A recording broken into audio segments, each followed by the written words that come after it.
Зээсэн мэцхан та бүхэндээ энэ бичлэгийг сонсох энэ сайхан өдрийн мэндийг хүргэе. Ингээд би өнөөдөр та бүхэндээ дөнгөж энэ 7 хоногт уншаад дуусгасан 400 хуудастай нэлээд том номыг ярьж өгөх гэж байна.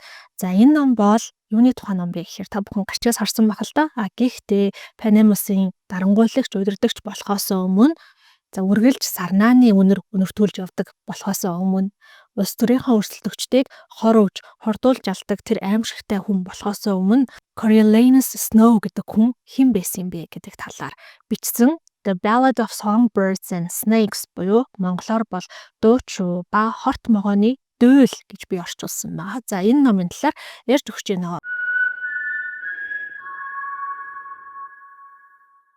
За энэ ном бол бидний одоо ичнээ Hunger Games буюу өсөглөн тулаанаар танил болсон ерөнхийлөгч Snow-ийн одоо залуу насыг нь түүхийг нь өгүүлсэн ийм ном байна. Бүгдээрээ энэ номноос яг дарангуйлагч хэрхэн төрөгдөх юм бэ гэдгийг хамтдаа олж мэдэх, дарангуйлагчийн сэтгэл зүйрөө орж үзэх боломжтой ийм ном байна. За энэ ном бол манай өсөглөн тулаан номын үйл явдлаас даруй 64-65 жилийн өмнө буюу 10 дахь удаагийн өсөглөн тулааны өглөө яг үндсэн үйл явдал маань эхэлж байгаа. 18 настай Coriolanus Snow 10 дахь удаагийн өсөглөн тулааны оролцогчдын нэрийг суулгах тэр өглөө өөрийнхөө байрандаас ирж байгаа. За ингээд Snow-ийн талаар та бүхэндээ илүү нэмэлт ерөнхий мэдээлэл өгье л доо. За Coriolanus Snow бол яг Snow гэдэг энэ алдартай нэр хүндтэй үе удмаараа баян байсан Капитолын хамгийн чинээлэг гэр бүлийн гишүүн болж мэндэлсэн. За эдний гэр бүл бол угаасаа бүр нэлээд алдартай улс төрийн чих эрх мэдэлтэй маш их эд хөрөнгөтэй баян чинээлэг байсан Snow-ийн аав нь Crassus Snow гэдэг хүн байгаа. За энэ хүн бол ийм алдартай генерал, одоо цэргийн жанжин хүн байсан юм байна. Гэхдээ номын үйл явдал эхлээс өмнө болсон харанхуй өдрүүд гэж одоо нэрлэгддэг. Та бүхэн бас сайн мэдж байгаа байх. Энэ дайны үеэр босогчд болон Капитолийнхан хоорондоо үзэлцээд энэ дайны үед бол Crassus Snow буюу одоо манай гол дүр ерөнхийлөгч Snow-ийн аав нь гэсэн үг шүү дээ. 13 дугаар дүүрэгт цөмийн зэвсгийн үйлдвэрт бүх хөрөнгө мөнгөөрөө хөрөнгө оруулсан байсан. Гэтэл Капитолийнхан нөгөө 13 дугаар дүүргийг нь газрын хөрстэй үнсэн товрог болтлон бөмбөгдөөд за тэрнтэй зэрэгцээд Snow-ийн гэр бүлийн эд хөрөнгө ч гэсэндээ байхгүй болчихсон юм байна. Snow-ийг дөнгөж хөлд орж байгаа жоохон хүүхэд байхаас нь эхэлсэн дайн бол 8 настай байхад нь дууссан. Гэхдээ харамсалтай нь Snow-ийг 5 настай байхад нь ээж нь хүүхэд төрүүлэх жагаад хүүхэдтэйгээр хамт эндсэн. Харин ээж нь эндснээс 3 сарын дараа аав нь бас одоо босогчдод буудуулаад амь насаа алдаад Coriolanus Snow бол үнчирч хоцорсон байгаа.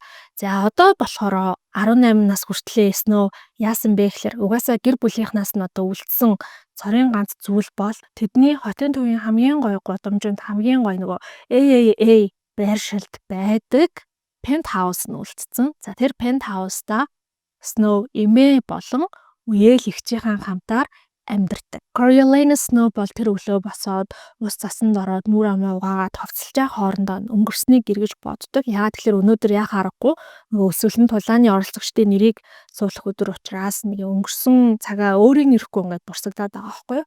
За энэ харанхуй өдрүүдэд бол мэдээж дүүргийн босогч нар бол маш их гарц цохирлыг амссан. Тэрнтэй зэрэгцээд Капитолийнхан ч гэсэндээ маш их хохирсон. За зөвхөн дүүргийнхэн өсөөд эндээд байсан зүйл биш. Капитолийнхан ч гэсэн маш их өссөн, өсөглөнд нэрвэгдсэн. За дээрэс нь Snow-ийн гэр бүл эд хөрөнгөө алдчихсан болохоор бүр л одоо хэцүү идэж уух хоол унд нь хүртэл олдохгүй хэцүү байдаг байсан. Coriolanus болохоор яг бүр хүүхэд байхдаа нэг юм харж исэн үйл явдлаа дахин бодоод байгаа хгүй. Тэр нь юу юм бэ гэхээр яг хажууд талынх нь айл нь буюу одоо хөрш айл нь нэг юм гэрийн үйлчлэгчтэй байсан. За харанхуй өдрүүдэд Капитолд их өсвөлэн нүүрлэх үед үйлчлэгч нь гадаа явж байгаад одоо өсвөлөнгөөс болоод ухаан алдж унаад улмаар өглөөс учраас хөлдөөд өчж байгаа юм. Тэгсэн яасан бэ гэсэн чинь хөрш нь гэрээсээ гараад очиод нөгөө гэрийн үйлчлэгчийн хөлийн таслаад гэртээ орж идсэн. Буюу одоо каннибализм гэж ярьдаг те хүн хүнийхээ махыг идэх ийм юмшигтай үйл явдал хүртэл дайны үеэр болж исэн. За тэр айлын охин нь болохоор одоо Snow-тэй нэг ангид сурдаг. Тэгээ Snow тэр охиныг харах болгондоо энэ ингээ хүний мах идсэн гэд бүр сэжиглээд ингээ ойртож чаддаггүй. Хичнээн Snow-ийн гэр бүл ядуурсан ч гэсэн идэх хоолгүй байсан ч гэсэн ядчил хүний мах идэхтэй тултал тийм амар ядуурч тоосроогүй. Аав ээж нь нас барсанаас хойш бол Snow болон Snow-ийн үеэлэгч хоёр хоёулаа эмээгийнхээ асрамж халамжин доор ирсэн байгаа. Эмээ нь одоо хуучны нэг юм хатуу самар гэд ярьдаг ч тийм. Ер нь эмээ нар айхтар байдаг тийм.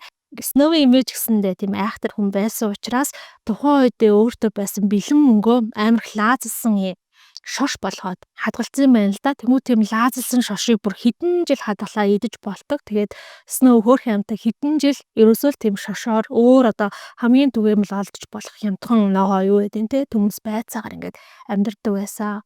Тэрнээс болоод тэр юм уу Snow бол ер нь нилээ юм намхан жижигхэн биетэй шаргал буржгар өстэй цэвэр цэхэрнүүдтэй ийм царайлаг залуу байгаад байгаа. За 18 настай амчин залуу гэд ярьчих. Энэ дашин бас энэ номоор маань аль хэдийн кино нь хийгдээд 23 онд бол дэлгэснээр гарсан гэж санаж. Би яг энэ кино театрт очиод үзсэн. Тэгээд яг Coriolanus Snow-ийн дүрд юм амар халуухан одоо жижигчин залууг тоглолцсон байдаг байхгүй. Тэгэхээр яг тэрүүгээрээс ингээд төсөөлөд унших юм бол аюу гоё. Snow одоо академийн сурагч.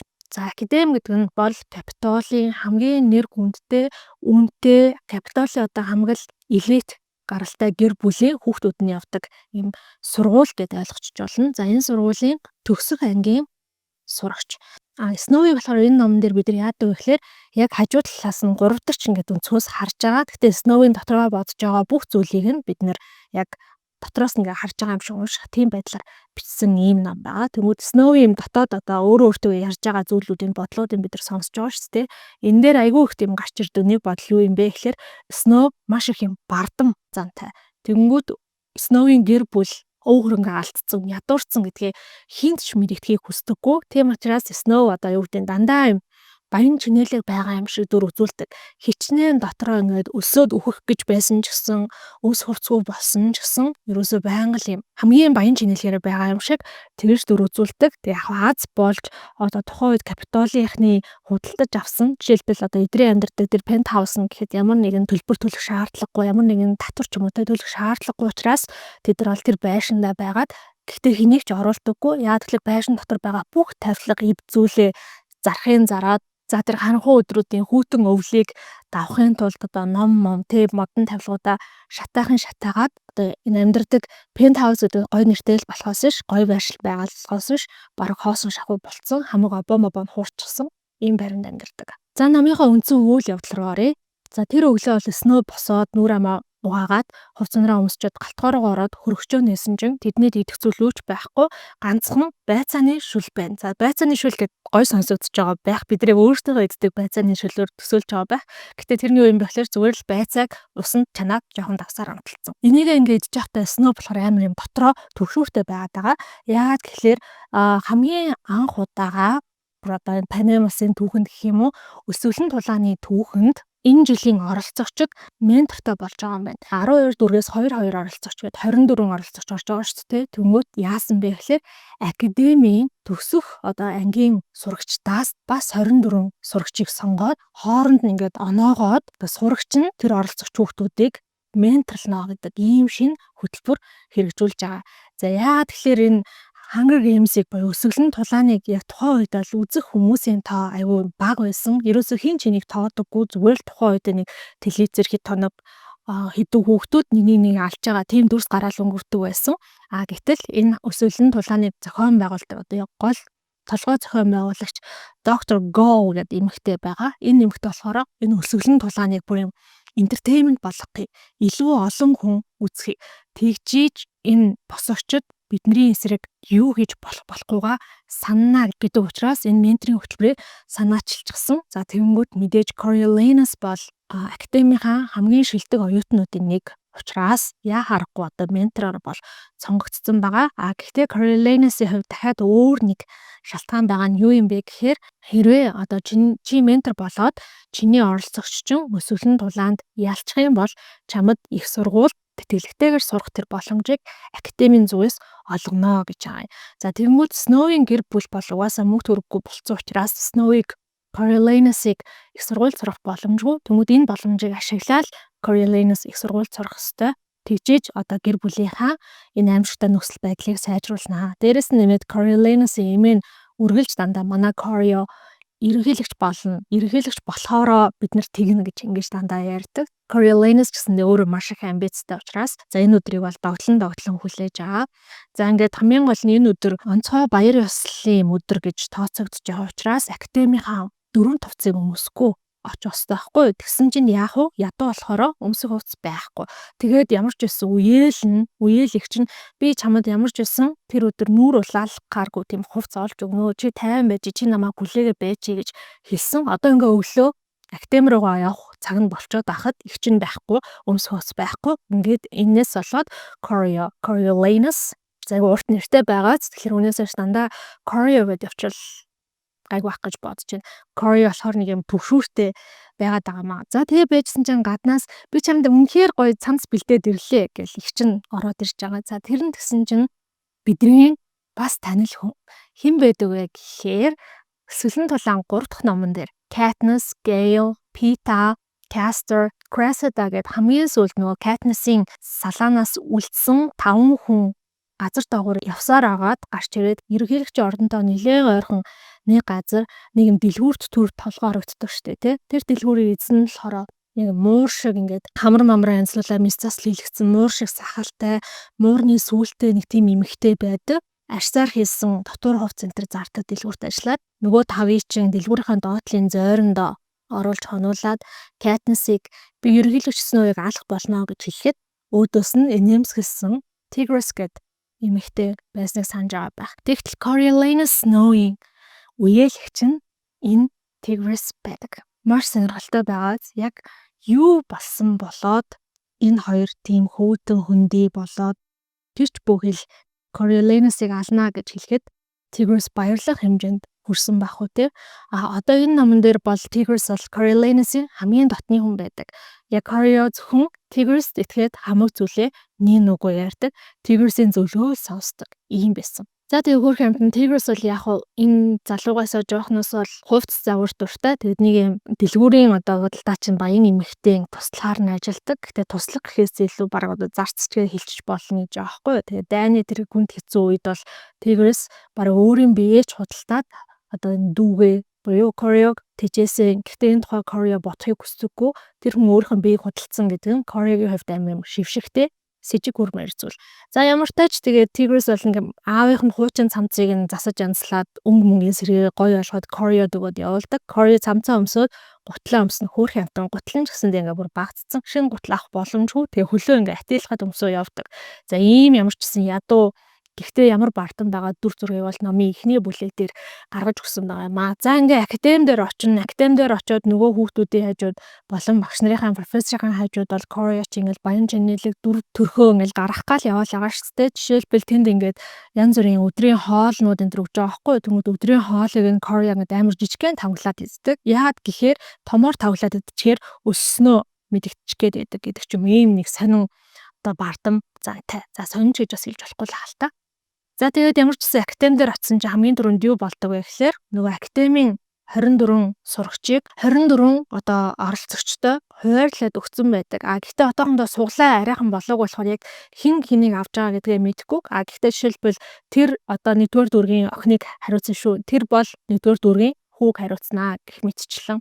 За Corioгийн хувьд бол 1, 2, 4-р дүүрэг ч юм уу. За ядаж 11-р дүүргийн оролцогч өөрт нь таашчаасаа гэдэг тийм хүсэл эрмэлзэл маш их байгаа. Яа тэгэхээр эдгээр дүүргийнхэн тийм хожих магадлал аюу өндөртэй байдаг.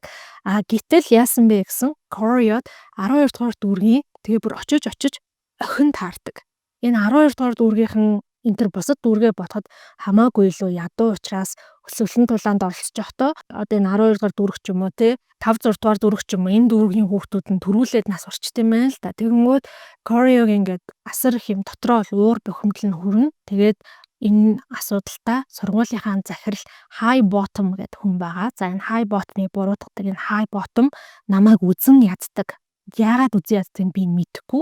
За тэгээ энэ High Bottom болохоор Morphling гэдэг өвчин намдах бодисонд онцсон. Corio болохоор нэг удаа тэрүүнгээр ингэ шоолж исэн чинь хажуугаар нь зөрөө өнгөрсөн юм байна л да. Тэнгүүд Corio айгуул тэрийг сонсоод намайг ингээд үзэн яддаг байхаа. Гэхдээ намайг ингэж албаар хожигдуулах гэлээ гэд маш их сэтгэлээр унаад одоо бид бол яаж их сургууль сурах вэ гэд сэтгэл дотор амар ер нь юм амар төгшүүртэй айгүй хүнд ачаатай айгүй их хариуцлагыг мэдэрдэг айгүй их амбицийг мэдэрдэг ийм залуу байгаад байгаа.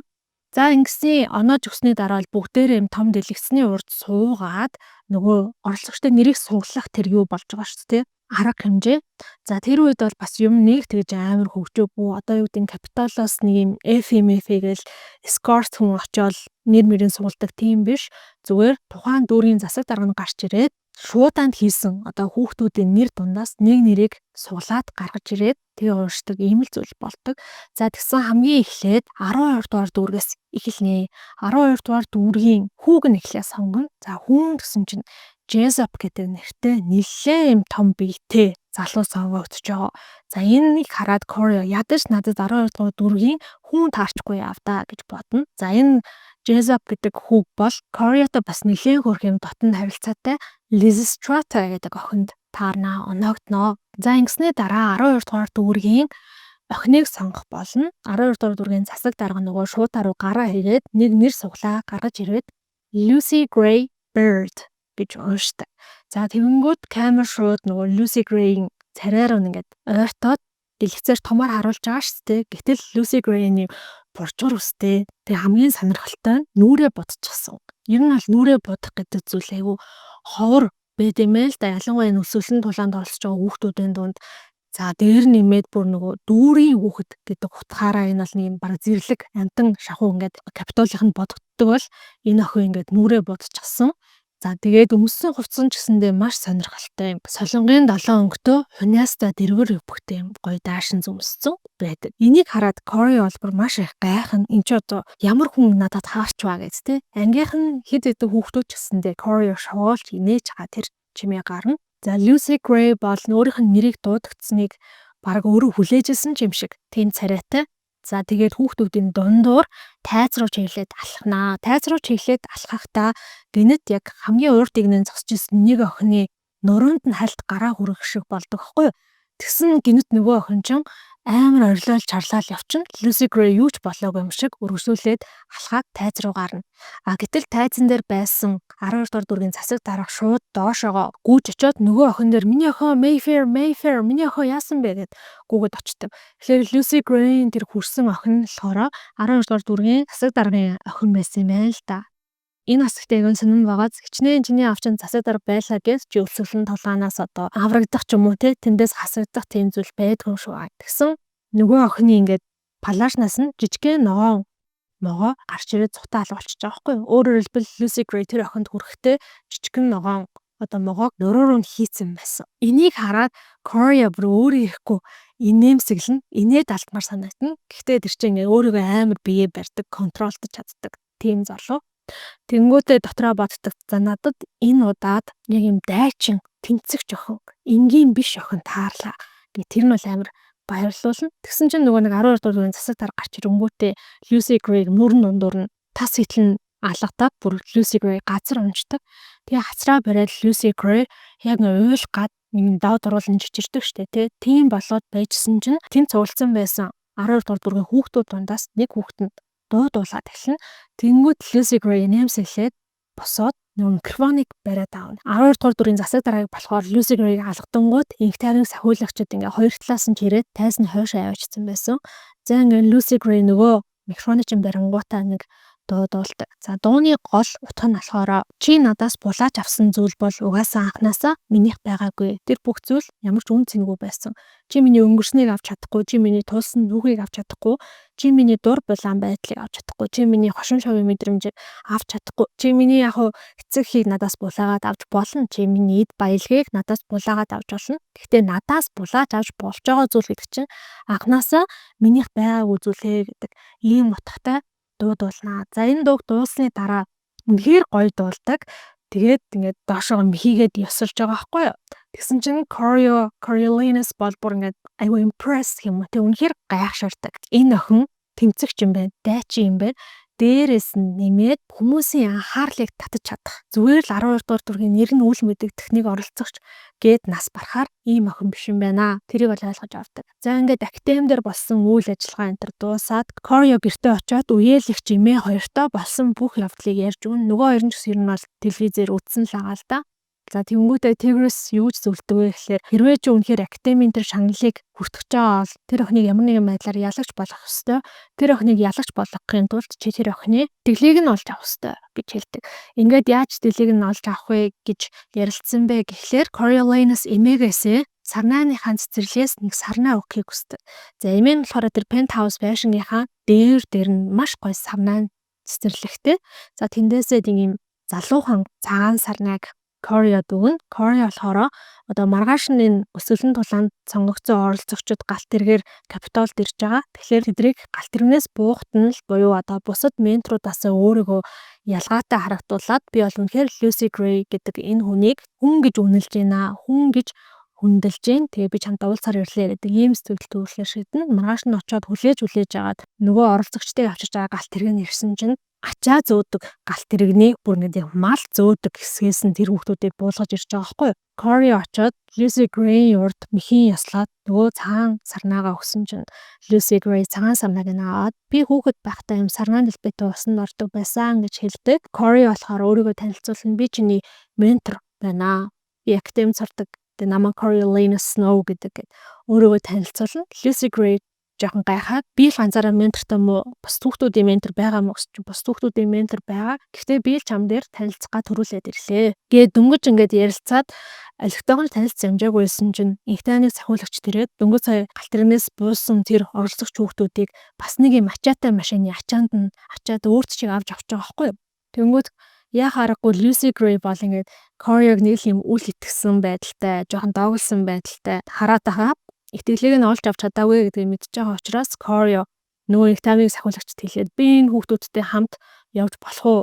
За тэгээд нөгөө их таймыг сахиулагчд бол хүүхдүүдийг болон одоо Corio-г нийлүүлээд юм ачааны төмөр тортой машин дотор ачдаг. За би энийг уншихтаа төсөөлөхтэй болохоор юу гэж төсөөлсөн бэ гэхээр манайд зам дээр явж идэв шүү дээ. Нөгөө Porter-гийн машин мэлүү.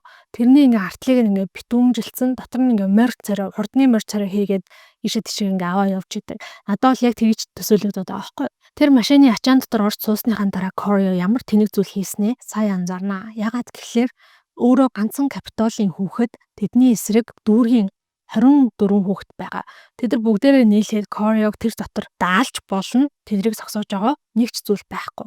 Гэ бодоо байжсэн чи угаасаа нэг дүүргийнх нь хүүхэд нь би ер нь чамайг яагаад алж болохгүй гэж бид нар ер нь чамайг яагаад алж болохгүй гэж бидрийг тэгтээ тэр одоо хүл рүү маань явуулж байгаа. Нэг ч гэсэн Капитолын хүүхдийг хамтаа одоо хүл баргал нэр төрийн хэрэг юм шүү. Гэ дайрах гэсэн чинь Lucy Gray болохоор урдуур нь ороод энэ хүн бол миний ментор. Та нар ч гэсэндээ ментортой. Хэрвээ та нар миний менторыг алчих юм бол надад буюу эргээд та нартай л адилхан дүүргийн нэг хүүхдэд сул талтай штэ гэж хэлдэг. Нөгөө ачааны машин явсаар байгаад хаана ирдэг вэ гэхээр Капитолын амтны хүрээлэн дээр нь амтны хүрээлэнгийн сармөгчингийн торон дотор нөгөө бүх хүүхдүүдийг чинь Corio-тай хамт буулгачиж байгаа. За Corio бол уулын энд байх ёсгүй. Ядж байхад нөгөө оролцогч нарыг чинь дөнгөж Капитолд ирж байгааг нь үзүүлэхэд сурвалжлагч нар ирсэн байдаг. Corio ч гэсэндээ торны цаанаас зурагтаар гарчиж байгаа юм аа. За ингээд Corio буюу Капитолын нэг хүүхэд энэ оролцогч нартай хамт торон дотор байна гэдгийг мэдсэн инх тайвныг сахиулагчд бол Corio-г хамгаалаад торноос гаргаж байгаа. Corio бол Lucy Gray би эргээд ирнэ гэж хэлээд тэндээсээ гараа явдаг. Corio-г шууд л академи дээр сургуулийн захирал High Bottom дээр аваачиж байгаа. High Bottom захирал бол Corio-д анхааруулна. Чи тэнд байх ёсгүй байсан. Хэрвээ тэнд ингээ бүх зүйл буруугаар иргсэн бол юу болох байсныг бодоод үзтiin болохоор чамд нэг удаа сануулга өгч гэн гэсэн чинь Corio бүр гайхаад цочоод сэтгэл санаагаар унаад яа тэгэхээр Corio бүр маш он сурдаг тэргүүний шилдэг сурагч хизээч сануулга авч байгаагүй. За дээрэс нь 3 сануулга авчих юм бол академиас шууд хөөгдөн юу нэг их сургууль сурах бол. За тийм болохоор энэс цаашаага Corio илүү болгоомжтой байхаар шийднэ. За ингээд дараагийн өдөр нь болохоор Corio болон бусад 23 ментор нь бүгдээрээ Dr. Gall гэх төрөө хэлсэн те яг өсвөлэн тулааны толгой гол зохион байгуулагч энэ хүнтэй хичээл хийж байгаа. Тусдаа юм нэг хичээл нээсэн гэх юм уу. За энэ хичээл дээр болохоор юу ярьдаг вэ гэхээр Hunger Games Буюу өсвөл нь тулаан яагаад чухал юм бэ?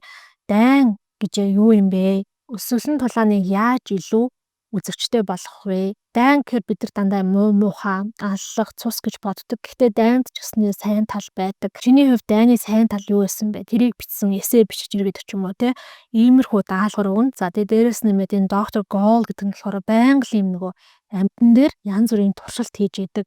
Энэ хүүхдүүдийн урд нөгөө шууд л амьтныг амьдаар нь тамладаг ч юм уу, өвчтөг ч юм уу те гих мэтчлэн тэгээ янз бүрийн туршилт хийдэг учраас Кориогийн хувьд бол энэ доктор Гол гэдэг хүнээс багшаас айдаг. Ер нь энэ номонд маш олон хүний нэр гарна. За ядчил 24 оролцогч байгаа тий 24 ментор байгаа. Ингээл шууд 48 хүүхдийн нэр за энэ сургуулийн багш нар зарим хүүхдүүдийн эцэг их нь хүртэл гарна. Гэх мэтчлэн бүр зөндөө олон нэр гарч байгаа. За энэ дундаас болохоор бидний бас нэг мэдэх ёстой нэр бол Sejanus гэдэг нэр байгаа. Энэ болохоор Кориогийн ангийн нэг залуу бас яг энэ хөтөлбөрт ментороор оролцож байгаа залуу. Гэхдээ Sejanus бол маш онцлог. Тэр нь юу юм бэ гэхээр уул нь гэр бүл нь 2 дугаар дүүрэгт бүгдээрээ төрж өссөн. 2 дугаар дүүргээс гаралтай. Тэгэхээр бол Капитолд одоо энэ академид сурах ямар ч боломж хэм ирэх байхгүй хүмүүс.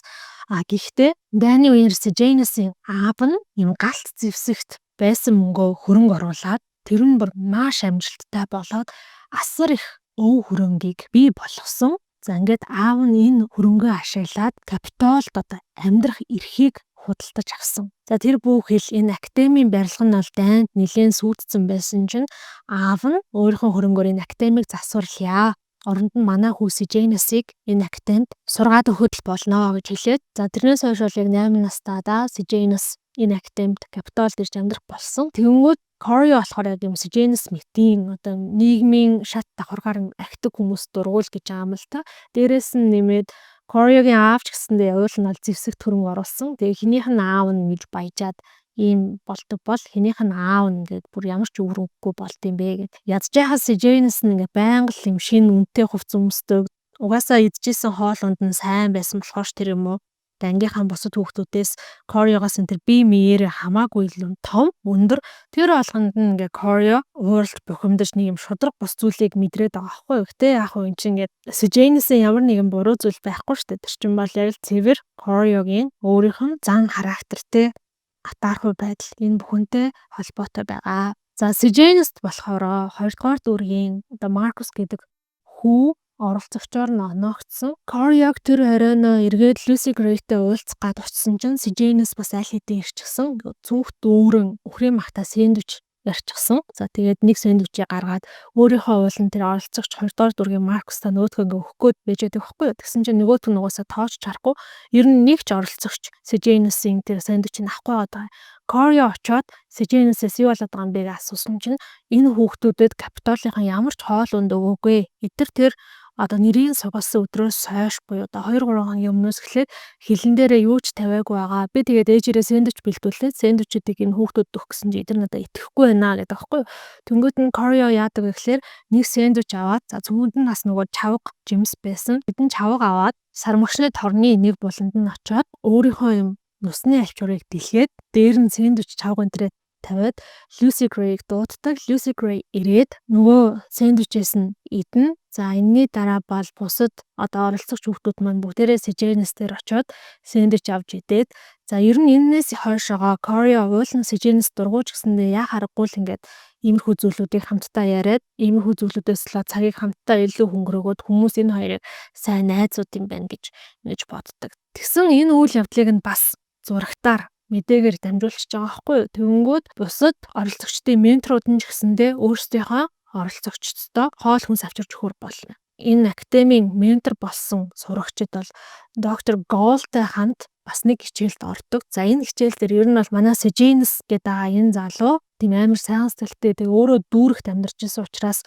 яг энэ өсвөлэн тулааны аюу хүн дээр хүлээж авдаг. Хэрвээ би дүүргээсээ энэ Капитолд ирээгүй байсан бол би ч гэсэндээ өсвөлэн тулаанд оролцож байгаа гэд. Яг тэр хичээл дээр болохоор доктор Гол асуудаг яаж өсвөлэн тулааныг илүү сонирхолтой болгох вэ гэдэг ийм асуулт хэлэлцүүлэг явсан чинь Sejanus бүр босч ирээд уурлаад энэ хүүхдүүд чинь дайн болоход дөнгөж хитгэн 2-3 настай жоохон хүүхдүүд байсан. Дайн дуусахад л дөнгөж 8 хүрсэн байсан. Энэ хүүхдүүдийг ямар ч юм шалтгаангүй энэ хүүхдүүдийн буруу биш байхад чинь эдрийн юм шийтгэх эрх та нарт байхгүй. Та нарт энэ хүмүүсийн амь насыг болон эрх чөлөөг авах эрх байхгүй. Яа тэгэхээр энэ хоёр зүйлийг хүн болгон төрөхдөө л одоо эзэмшиж төрдөг. Natural гэж ярьдэн да. Одоо байгалийн эрх юм аа. Та нар дайнд ялсан байлаа гэд хүүхдүүд ингэж ашиглах эрхгүй өнтргээл. Бөө юм болол гараад явах гэсэн чинь яаж яах нүг хаалгыг нь цоожилсан.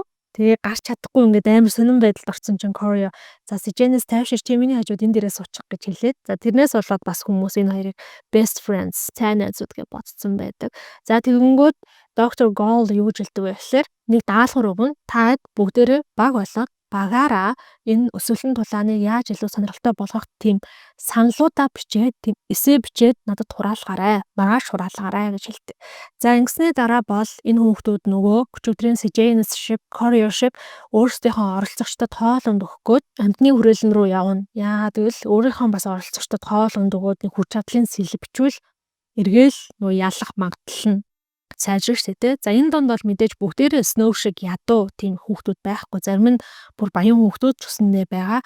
Гэхдээ академид тэтгэлгээр их сургуульд сурнаа гэдэг нь болохоор маш тийм нэв төрийн хэрэг юм байна. Тийм болохоор бүгдээрээ ингэж амар оролцоод байгаа. За тэгээд Корио хөөх ятан цаа чин өөрийгөө яа гэж иж бас одоо өөрийнхөө оролцогчийг хооллох юм шаардлагатай болсон. Тэгээд Тигрэстэй хэлээ. Тигрэс нь яаж зохицуулж чагаад нэг жоохон талах малах болоод нөгөөдгийгөө нусны хальчуурандаа ороогоол амтны хүрээлэн орж байгаа юм л та. За тэгээд бусад ангийнхан хүүхдүүд нь ч гэсэндээ ирж морсон.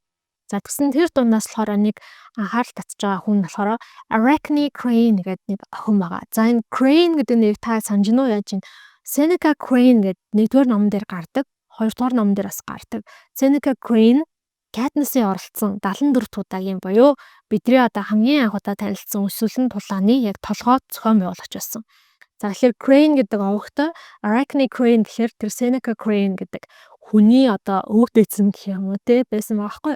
За Arachne болохоор бас өөрийнхөө оролцогч охинд ингээд эд жоохон авчирсан. Тэгээ авчирхтаа бүр маш юм одоо үнэтэй тансаг зүйл гэдэг аахгүй. Тэр нь усан үзэм бяслаг энэ төр авчирчихсан. Нэг юм маш юм чамин хутга авчирсан бясалгаа зүсэл талах малхан дээрээ тавиал ингээд нөгөө оролцогчтой нэг юм жижигхэн сэндвич хийж өгөхгүй бэлтэж байгаа. За мэдээж энэ амтны хүрээлэнгийн сарамгчингийн торны гадаа болохоор Капитолын бас зарим нэг иргэд ялангуяа хүүхдүүдэд дагуулад ирсэн. Өсвөлэн тулаанд иймэрхүү хүмүүс оролцож байгаа шүү дээ. Ямар хүмүүс оролцож байгааг харах гад ирсэн. Одоо тэд нар ингээд жинхнээсээ амтны хүрээлэнгийн үзүр болцсон гэд байгаа байхгүй нэлээд хэдэн хүн ирсэн. За тэгээд нөгөө Arachne гэх тэр охин оролцогчтой сэндвич бэлтгэх гээд ингээд бэлдээд яг юмаа тавьж дуусаагүй чинь хөрх янта оролцогч нь ингээд хит хоног юм мэдээг амар өсөж байгаа. Нөгөө сэндвичийг авах гээд ингээд торн завсраа гараа ингээд сунгаад тэгсэн чинь Arachne болохоор ингээд сэндвичийг хойшоо ингээд татаад одоо булаацдаг юм уу нуудаг байхгүй. Тэгсэн чинь эргэн тойронд нь зогсож байгаа хүмүүс нь тэрийг харангуйтай амар инээжтэд одоо тэр оролцогчийг тэгж шоглож байгаа нь амар инээдтэй санагдаж байгаа. Энэ бүр яг л ингээд жинхнээсээ амтны хүрээлэн сарамгчинд нэг юм банан наашин цааш нойртуулаад нөгөө сарамгчингийн үүл тамийн үзээлтэй яг л тийм дүр зураг гэдээ ойлгочих болно. Тэгсэн чинь тэр Arachne-гийн оролцогч нь яадаг вэ гэхээр Arachne ингээд бүр дахин нөгөө талхаа ойртуулаад холдуулаад нөгөө охины чинь бүр ингээд доромжлоод байгаа байхгүй юу. Гэтэл нөгөө охин зүүн гараараа торны доогуур ингээд мэдэгдэлгүй шургуулад Arachne-гийн бяслаг зүсээ газар тавьсан байсан хутгийг авангуудаа шууд Arachne-гийн хүзүүг нь тас огтлоод Arachne-гээс амар их цус гараад алтаад эхлэв. Энийг хараад ингээд тэндээс хүмүүс бүгдээрээ хашгиралтаад ядчих дахиад нөгөө шууд нэвтрүүлгийн мэдээний баг ирсэн байгаа. Corio ингээд Lucy Gray-тэй уулзаас сууж исэн.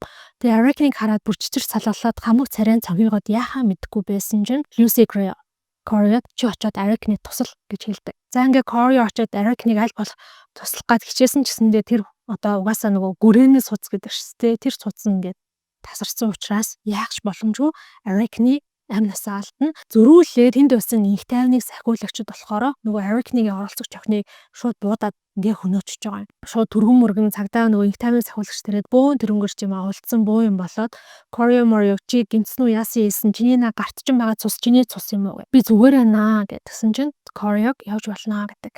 За гэхдээ тэнд байсан ангийнхан хүүхдүүд нь бол бүгдээрээ бүргэнд маш их цочролт орсон гайхсан. Arachne, Persephone, Corio гурав нийлээд нөгөө доктор Gol-ийн хэрхэн өсвөлэн тулааныг илүү сонирхолтой болгох вэ гэдэг тэр эсэйг бичих байсан.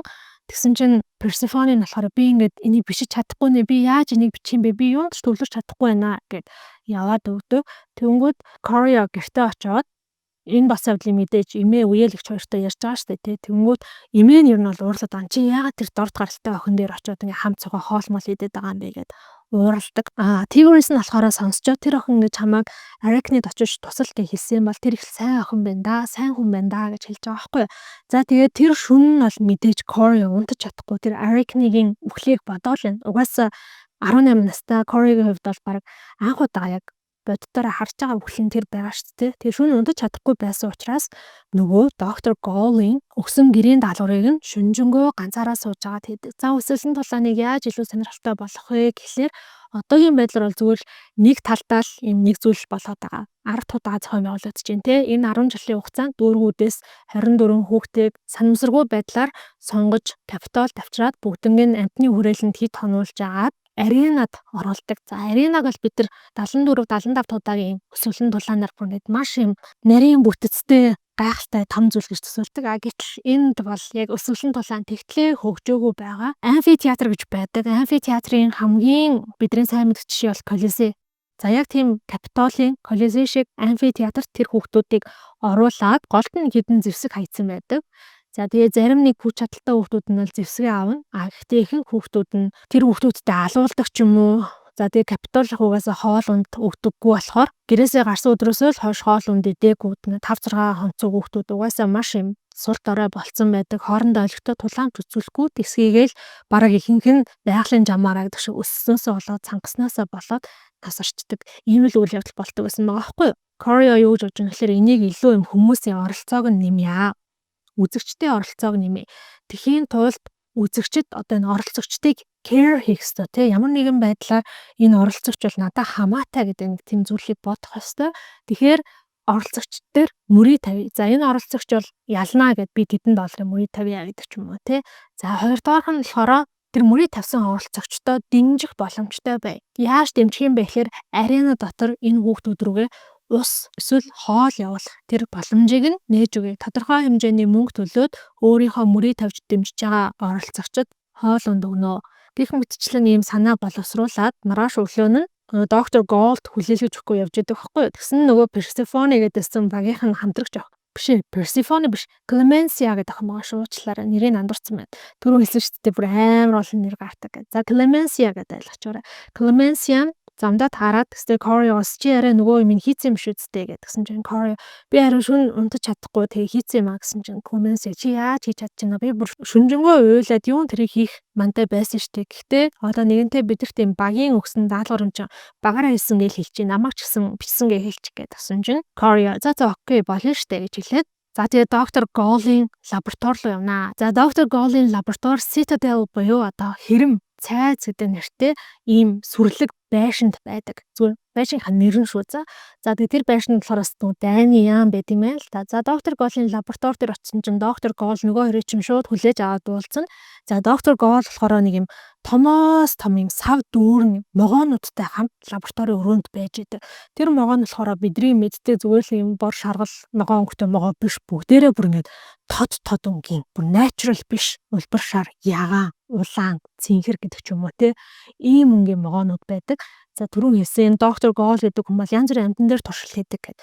Энэ нөгөө капиталоос бий болгож байгаа нөгөө мутацид орсон амьтад гэдэг байгаа маань ер нь бол манай доктор Goal гэдэг хүний л анх санааг нь гаргасан бүтээлүүд байгаа байхгүй юу. За тэгсэн доктор Goal хоёрын бичсэн санаа чинь надад айгуу таалагдсан. Хоёулаа хамтдаа бичсэн юм уу гэдгсэн чинь Clemencia.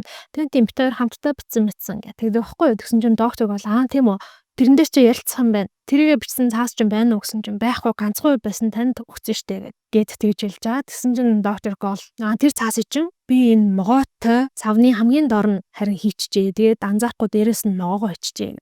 Худлаа зүгээр юм шалтгаан хэлж байгаа байхгүй юу. Тэнгүүтээ та хоёр яг одоо ингээ хоёулаа гараа оруулаад тэр цаасыг гаргаад ирэх гэдгсэн чинь за гэд хоёулаа ингээ зэрэг гараа оруулдаг. Тэгсэн чинь тэр могоонуудын нэг нь нөгөө Clemencia гэдэг охиныг нь хатгачдаг. Corey болохоор хатгадаггүй.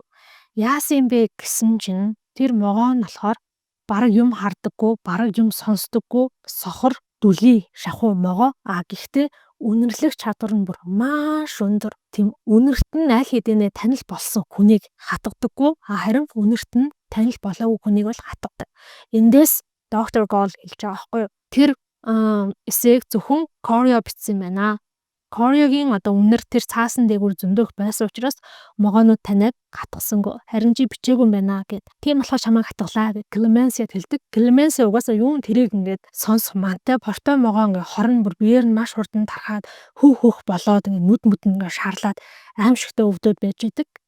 Доктор Гол гаднаас туслахуудаа дуудаад Clemency-г бол эмнэлэг рүү явуулнаа. За ингэсний дараа бол доктор Гол Кориог явуулчихж байгаа юм. Корио гэртээ очиж байжсэн чинь нөгөө анги даасан багш нь гэх юм уу хуцтаад Кориог маргааш өглөө бид нэр Arachne-г оршуулахаар болсон.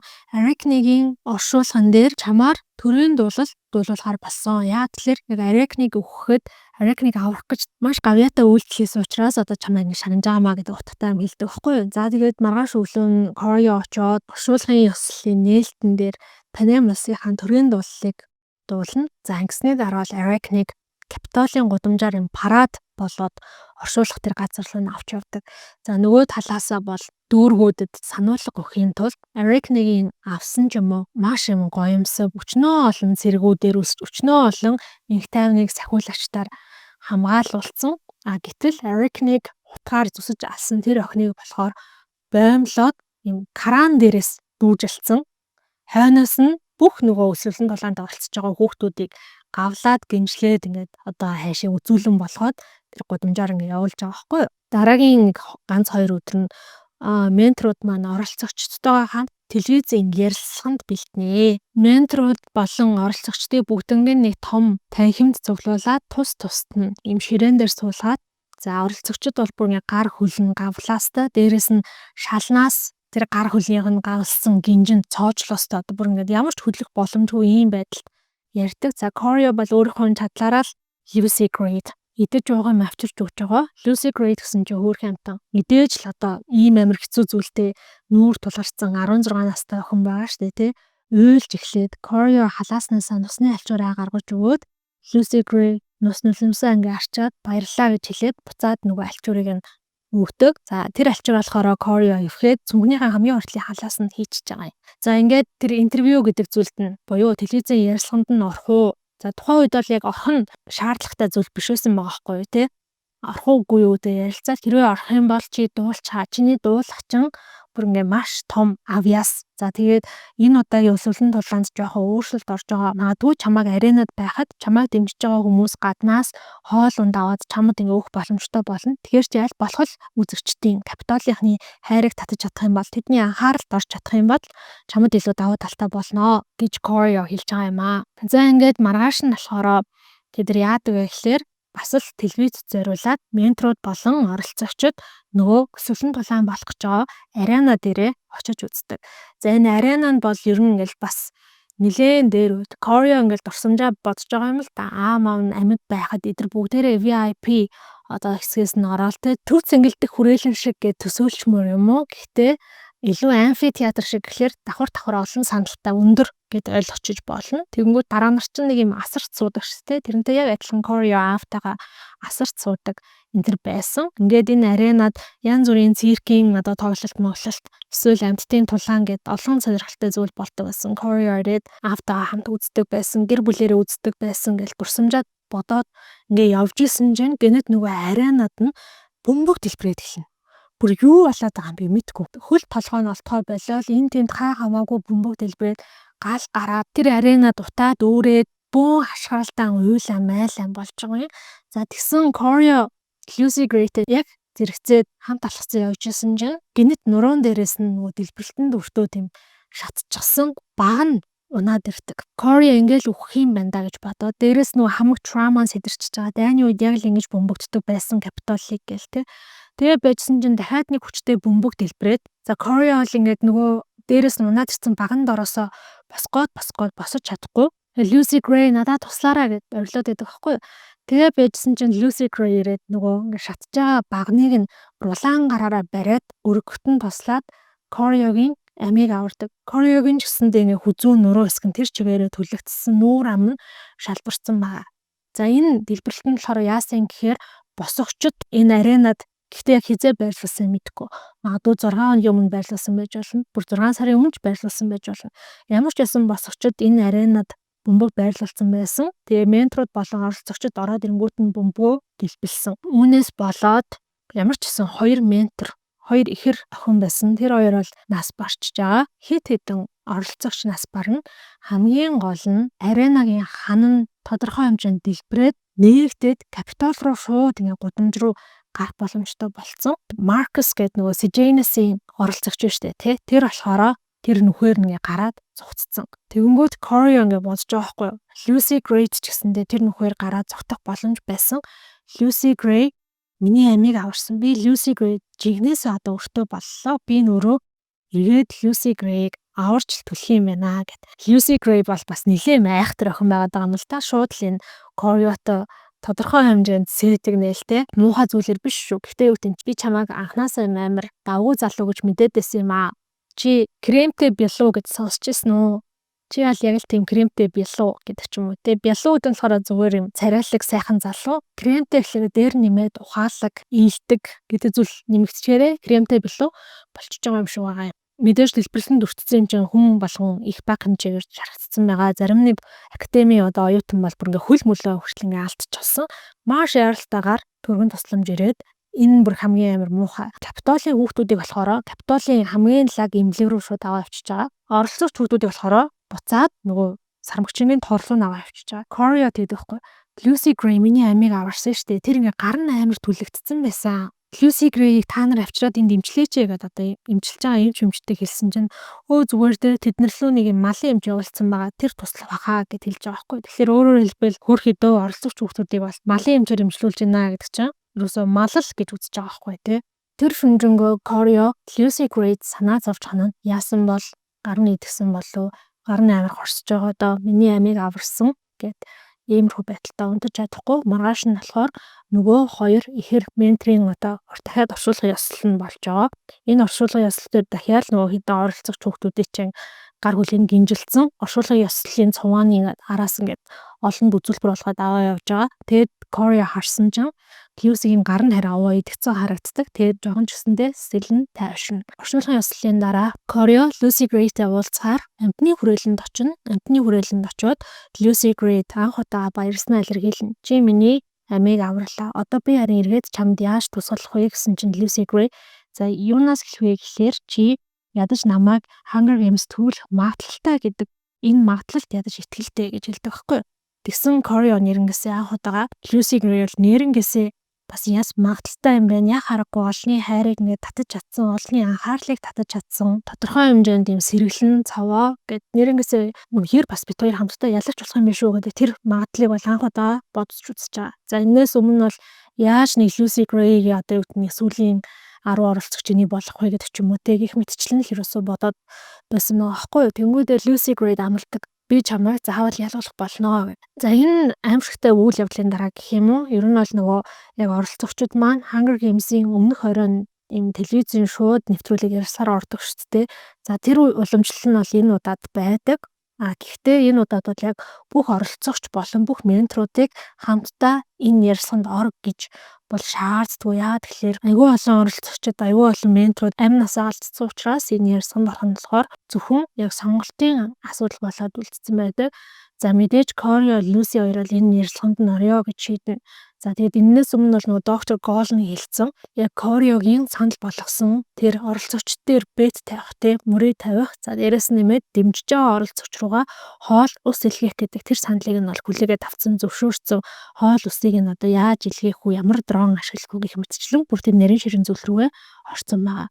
За тэгэнгүүт Lucy Gray Cory хоёр ярьж байгаа. Мэдээж тэр ярьцганд ороод хавьяасаа үзүүлээд хүмүүсийн анхаарлыг сайн татаад аль болох тийм хоол ус дэмжлэг авах юм бол ялах магадлал нэмэгдэж шүү дээ.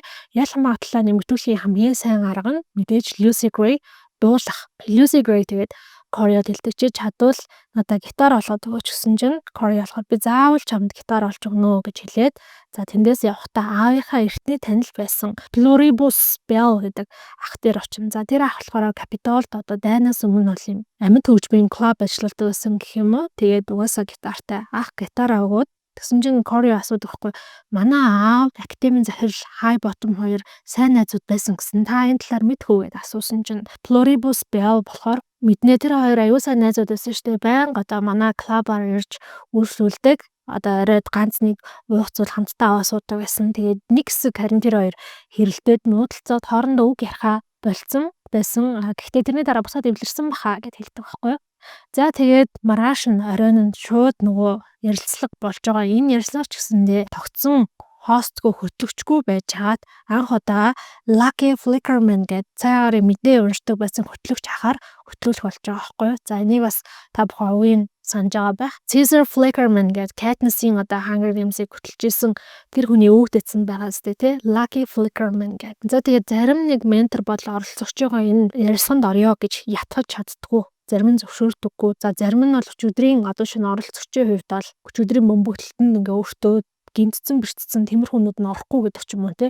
Ер нь ингээд явсаар агаад 14 хүн оролцогч үлдсэн байгаа. Нэг нэгээрээ үгсээр агаад. За энэ 14-ийн нэг нь буюу нөгөө Marcus гэдэг оролцогч нь болохоор өчигдрийн тэр хэлбэрэлтийн үеэр аренагийн хананд одоо үүссэн нүхээр гараад алга болсон шүү дээ. Тэгэхээр ер нь бол яг байгаа нь 13 оролцогч. За тэгээд 20 орчим ментор байгаад байгаа юм аа.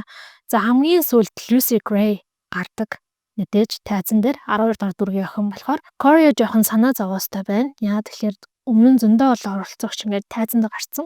Хүмүүс анхаарал сарнцсан байх үедээ гэдгсэн чинь Lucy Gray хэлдэг байхгүй юу? Mockingjay дуулахаас нааш шоу дуустгамаа гэж хэлээд тайзан дээр гараад за нэгэн дуу дуулнаа. За энэ дуу нь болохоор утга санаа нь бол би жаахан бахта өндөр чоцорсон. Тэгээд охин бахта чиний өөрт орсон. Би чиний бүх хүнд хэцүү үед чинь чиний хажууд байсан. Би хоны хоолой олохын төлөө бүжиглэж үнсэлтэй зөгийн балаар зардаг байсан. Харин чи хулгай хийж мөрий тавьж би тэрийг ч зөвшөөрдөг байсан.